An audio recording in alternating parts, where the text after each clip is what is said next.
ప్రజాపిత బ్రహ్మకుమారి ఈశ్వరీయ విశ్వవిద్యాలయంలో 1337లో స్థాపించబడిన రాజస్థాన్ మౌంట్ అబూలో ముఖ్య కేంద్రం కలిగి భారతదేశంతో సహా 150 దేశాల్లో 8000 శాఖలతో విస్తరించిన సంస్థ.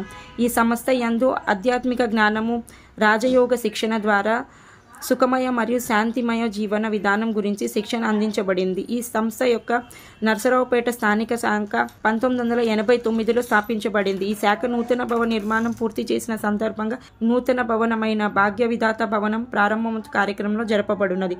కావున భక్తులందరూ పాల్గొని కార్యక్రమం జయప్రదం చేయాలని కోరారు. భాగ్యవిధాత భవన ప్రారంభోత్సవ కార్యక్రమము ఉదయం 8 గంటలకి భవన ప్రారంభోత్సవం ఉంటుంది. మౌంట్ ఆబూ నుండి విచ్చేసిన షీలు దీదీజీ గారి చేత, అట్లాగే మన పట్టణము నుండి గోపిరెడ్డి శ్రీనివాసరెడ్డి గారు ఎమ్మెల్యే వారు, బొల్లా బ్రహ్మనాయుడు గారు వినుకొండ ఎమ్మెల్యే గారు, కాసు మహేష్ రెడ్డి గారు గురజాల ఎమ్మెల్యే, అట్లాగే ఎమ్మెల్యే ఆంజనేయులు గారు, వీరంతా కూడా ఉదయం ఈ కార్యక్రమంలో పాల్గొంటారు.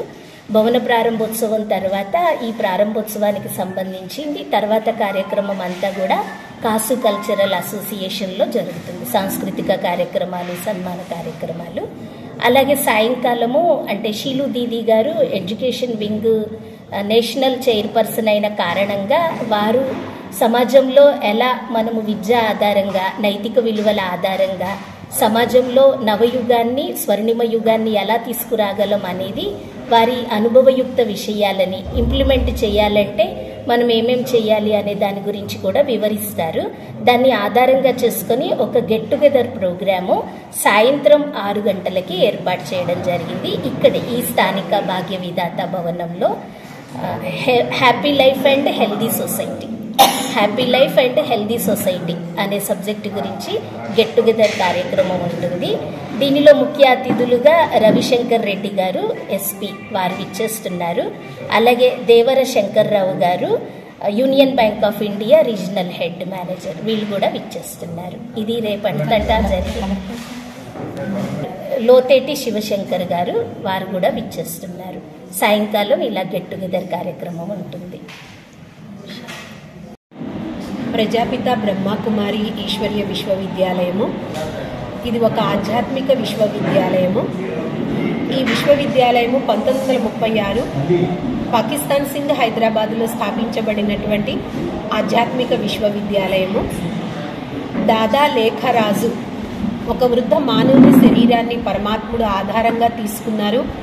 వజ్రాల వ్యాపారి. అతనికి 60 సంవత్సరాల వయసులో స్వయంగా నిరాకార పరంపిత పరమాత్మ శివుని యొక్క సాక్షాత్కారమైంది. పరమాత్మ స్వరూపాన్ని సందర్శించి భగవంతుడు ఆయనకి తన స్వరూపాన్ని సాక్షాత్కారం చేయించి అతని జీవితాన్ని పరివర్తన చేశారు.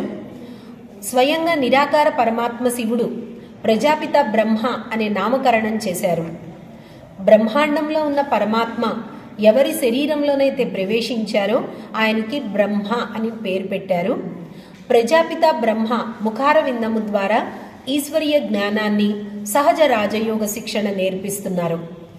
ఈశ్వరీయ జ్ఞానాన్ని, సహజ రాజయోగ శిక్షణ నేర్చుకొని తమ జీవితాన్ని పరివర్తన చేసుకునే వారినే బ్రహ్మకుమార్, బ్రహ్మకుమారీలు అంటారు.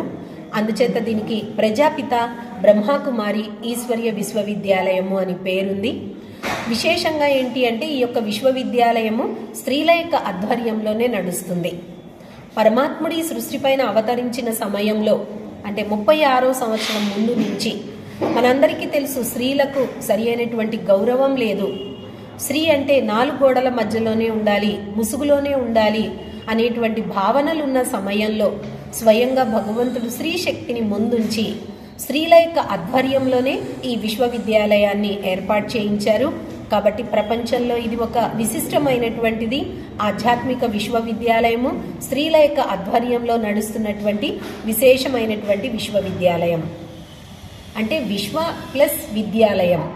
ఇక్కడ నేర్పించేటువంటి విద్య ఎటువంటిది అంటే ఆలయంలో ఉన్నటువంటి దేవతగా మార్చబడుతుంది, దైవీ గుణాలని నేర్పించబడుతుంది. విశ్వవిద్యాలయం యొక్క ముఖ్యమైన ఉద్దేశం శీల నిర్మాణం, వ్యక్తి పరివర్తనే సమాజ పరివర్తన.